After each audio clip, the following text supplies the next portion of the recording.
제22장.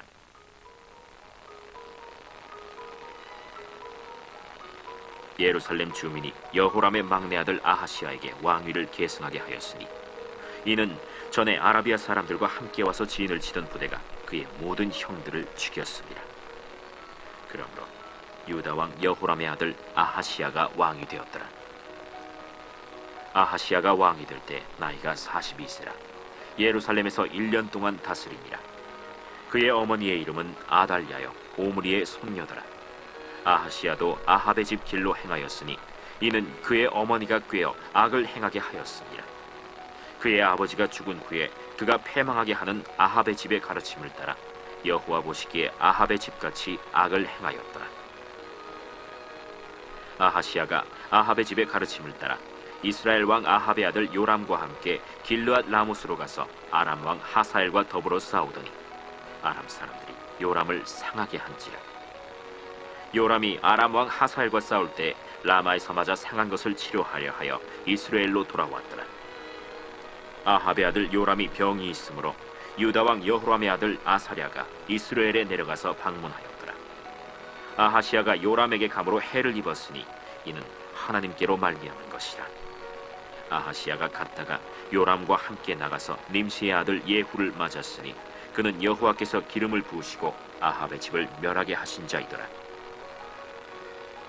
예후로 하여금 아합의 집을 심판하게 하실 때 유다 방백들과 아하시야의 형제들의 아들들 곧 아하시야를 섬기는 자들을 만나서 죽였고 아하시야는 사마리아에 숨었더니 예후가 찾음에 무리가 그를 예후에게로 잡아가서 죽이고 이르기를 그는 전심으로 여호와를 구하던 여호사밧의 아들이라 하고 장사하였더라. 이에 아하시야의 집이 약하여 왕위를 힘으로 지키지 못하게 되니라. 아하시야의 어머니 아달랴가 자기의 아들이 죽은 것을 보고 일어나 유다 집의 왕국의 씨를 모두 진멸하였으나 왕의 딸 여호사브앗이 아하시야의 아들 요아스를 왕자들이 죽임을 당하는 중에서 몰래 빼내어 그와 그의 유모를 침실에 숨겨 아달랴를 피하게 하였으므로 아달랴가 그를 죽이지 못하였더라. 여호사브앗은 여호람 왕의 딸이요 아하시야의 누이요 제사장 여호야다의 아내이더라. 요아스가 그들과 함께 하나님의 전에 6년을 숨어있는 동안에 아달랴가 나라를 다스렸더라. 사도신경으로 우리의 신앙을 고백하겠습니다. 나는 전능하신 아버지 하나님 천지의 창조주를 믿습니다. 나는 그의 유일하신 아들 우리 주 예수 그리스도를 믿습니다. 그는 성령으로 잉태되어 동정녀 마리아에게서 나시고 본디오 빌라도에게 고난을 받아 십자가에 못 박혀 죽으시고 장사된 지 사흘 만에 죽은 자 가운데서 다시 살아나셨으며 하늘에 오르시어 전능하신 아버지 하나님 우편에 앉아 계시다가 거기로부터 살아있는 자와 죽은 자를 심판하러 오십니다. 나는 성령을 믿으며 거룩한 공교회와 성도의 교제와 죄를 용서받는 것과 몸의 부활과 영생을 믿습니다. 아멘. 찬송가 360장입니다. 찬송가 360장 행군 나팔 소리에 함께 찬송하도록 하시겠습니다.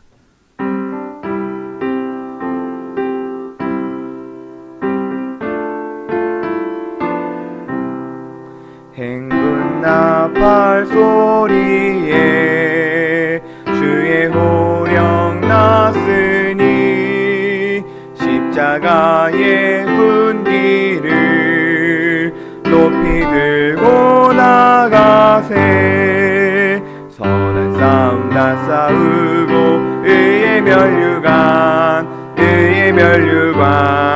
받았으리라. 선한 싸움 다 싸우고 의의 멸류관 예루살렘 성에서 멸류관 받으리.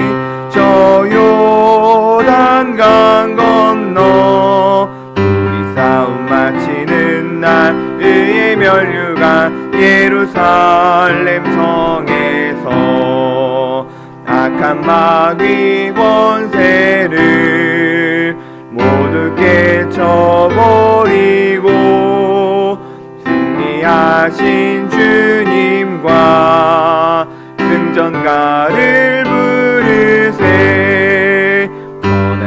싸움 다 싸우고 의의 멸류관 받았으리라. 선한 싸움 다 싸우고 의의 멸류관 예루살렘 성에서 멸류관 받으리. 저 요단강 건너 우리 싸움 마치는 날 의의 멸류관 예루살렘 성에서 달려갈 길 다 가고 싸움 모두 마친 후 주와 함께 기쁨을 용사들아 누리세. 선한 싸움 다 싸우고 의의 멸류관 받았으리라. 선한 싸움 다 싸우고 의의 멸류관 예루살렘 성에서 멸류관 받으리. 저 요단강 건너 우리 싸움 마치는 날 의의 멸류관 예루살렘 성에서. 아멘. 오늘 우리에게 주시는 하나님의 말씀은 사사기 8장 18절에서 21절까지의 말씀입니다. 구약성경 사사기 8장 18절부터 21절까지의 말씀을 한 목소리로 합독하시도록 하시겠습니다. 이에 그가 세바와 살문나에게 말하되 너희가 다볼에서 죽인 자들은 어떠한 사람들이더냐 하니 대답하되 그들이 너와 같아서 하나같이 왕자들의 모습과 같더라 하니라. 그가 이르되 그들은 내 형제들이며 내 어머니의 아들들이니라. 여호와께서 살아계심을 두고 맹세하노니 너희가 만일 그들을 살렸더라면 나도 너희를 죽이지 아니하였으리라 하고 그의 맏아들 여델에게 이르되 일어나 그들을 죽이라 하였으나 그 소년이 그의 칼을 빼지 못하였으니 이는 아직 어려서 두려워함이었더라. 세바와 살문나가 이르되 내가 일어나 우리를 치라. 사람이 어떠하면 그의 힘도 그러하니라 하니 기드온이 일어나 세바와 살문나를 죽이고 그들의 낙타목에 있던 초승달 장식들을 떼어서 가지니라. 아멘. 예물 봉헌하시겠습니다. 감사헌금 양은영 권사님, 100번째 예물 임예모 권사님, 1000번째 예물 이승김 집사님, 황희돈 집사님, 무명으로 2분 드리셨습니다. 1000번째 예물 김봉재, 박연희, 김서율, 유준경, 유용선, 김혜자, 유혜림, 김유신, 오선경, 김준성, 김준우, 장진용, 김정욱, 장규식, 장진혁 성도님 드리셨습니다. 기도하시겠습니다. 사랑과 은혜가 풍성하신 하나님 아버지, 오늘도 이른 아침 단잠을 깨워 주님 전에 나아와 주님을 찬양하며 예배하게 하여 주심을 감사합니다. 주님께서 허락하여 주시지 않았더라면 오늘 우리에게 이 하루가 선물로 주어지지 않았음을 믿음으로 고백합니다.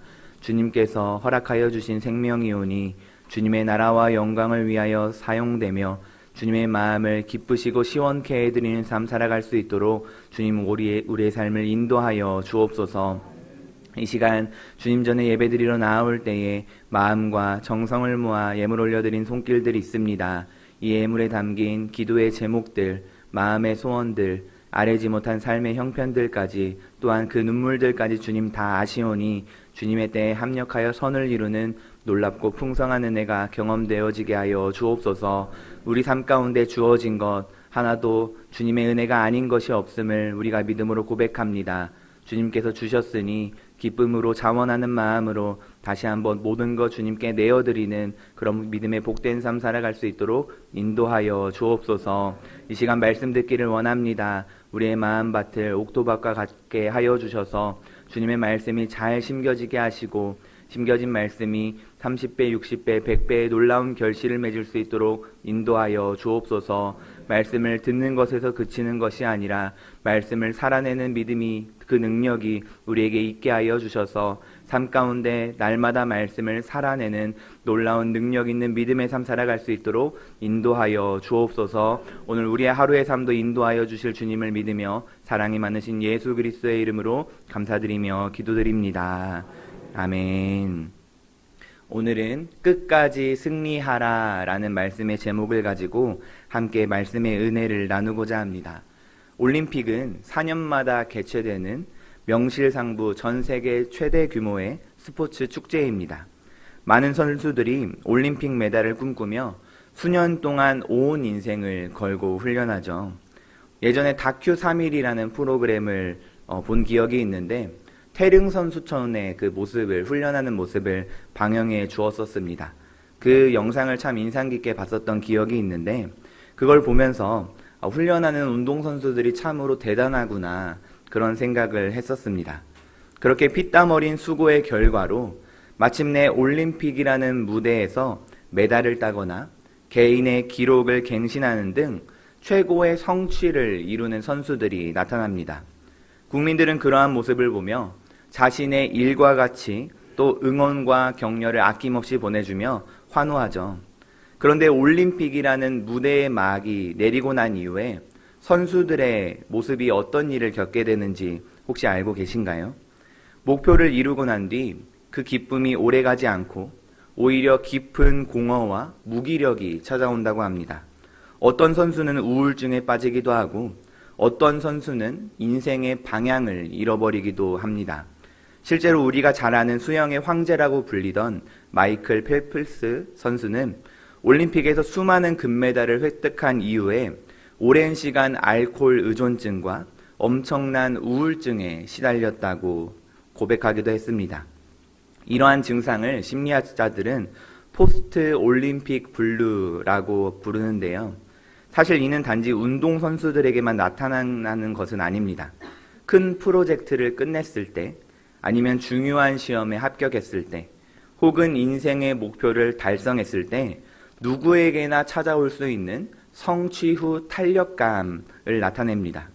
또한 그것은 신앙생활과 영적인 영역에도 분명하게 찾아올 수 있다는 것입니다. 교회사 속 부흥운동에서도 부흥의 직후 오히려 시험과 갈등이 찾아온 경우가 많습니다. 은혜의 절정 뒤에 찾아오는 어떠한 영적인 반동인 셈이죠. 우리가 잘 아는 성경의 인물들도 이러한 경험을 하지 않았습니까? 대표적으로 엘리야 선지자는 갈멜산에서 바알과 아세라의 선지자들과의 대결에서 큰 승리를 경험하였지만 곧바로 깊은 낙심과 우울에 빠지게 됩니다. 이것이 바로 우리 인간의 연약함인 것입니다. 성도님들께서도 오랜 신앙생활을 하시면서 이런 경험이 있으실 줄로 압니다. 그렇게 우리는 어떻게 해야 할까요? 큰 성취와 큰 은혜를 경험한 뒤일수록 더 겸손히 기도하며 성령의 지혜를 구해야 할 줄로 믿습니다. 왜냐하면 승리하는 것도 중요하지만 더 중요한 것은 승리 이후를 어떻게 지켜내는가이기 때문입니다. 큰 성취와 은혜 이후 더 겸손히 기도하며 성령의 지혜를 구해야만 하는 것은 우리가 함께 살펴보고 있는 큰 용사라고 불리던 기드온도 마찬가지였습니다. 드디어 길고 길었던 미디안과의 전쟁과 추격전이 마무리되었습니다. 하나님께서는 기드온에게 13만 5천 명이라는 미디안의 대군을 넘겨주셨을 뿐만 아니라 미디안의 왕들도 그의 손에 넘겨주셨습니다. 이 얼마나 놀라운 성취이자 큰 은혜입니까? 미디안의 군대를 멸절시키고 그들의 왕인 세바와 살문나를 사로잡았기 때문에 이제 기드온의 사명은 완수된 것입니다. 그렇다면 기드온은 이제 어떻게 해야 할까요? 더 겸손해져야 합니다. 더 낮아져야만 하는 것입니다. 하나님의 마음과 뜻을 구해야만 합니다. 하나님께 영광을 돌리며 조용히 기도의 자리로 나아가야 합니다. 그래야만 은혜의 절정 뒤에 찾아오는 영적인 반동, 영적인 탄력을 이겨낼 수 있기 때문입니다. 하지만 기드온은 그렇지 못했습니다. 왜일까요? 감정이 앞섰기 때문입니다. 사실 놀라운 전쟁의 승리 뒤에는 기드온의 속사정과 속마음이 숨겨져 있었던 것입니다. 무엇일까요? 18절 말씀에 기드온은 사로잡은 미디안의 왕 세바와 살문나에게 말합니다. 너희가 다볼에서 죽인 자들이 어떤 사람들이더냐? 그 질문 속에 기드온의 마음이 드러나는 것입니다. 그는 단순히 하나님의 사명을 완수하는 데만 관심을 둔 것은 아니었습니다. 과거에 미디안에 의해 자신들의 형제들이 무참히 희생된 아픔, 피 맺힌 억울함이 그의 가슴에 남아 있었던 것입니다. 전쟁의 승리라는 외적인 놀라운 성취 뒤에는 아직 치유되지 못한 상처가 자리하고 있었던 것입니다. 결국 기드온은 사명자답게 하나님의 공의와 뜻을 구하기보다는 개인적인 복수심과 감정의 분출로 왕들을 다루게 되는 모습을 우리는 살펴볼 수 있게 됩니다. 19절 말씀에 이렇게 말하죠. 너희가 만일 그들을 살렸더라면 나도 너희를 죽이지 아니하였으리라. 여기서 우리는 중요한 질문을 던지게 됩니다. 과연 그것을 기드온이 정할 수 있었던 문제였을까요? 사사의 손에 주어진 권세라고 해도 생명과 죽음의 주권은 오직 여호와 하나님에게만 달려있는 것입니다. 그런데 기드온은 지금 여호와께서 살아계심을 두고 맹세하노니 라고까지 말하며 자신의 감정을 하나님의 이름으로 덧칠해 버립니다.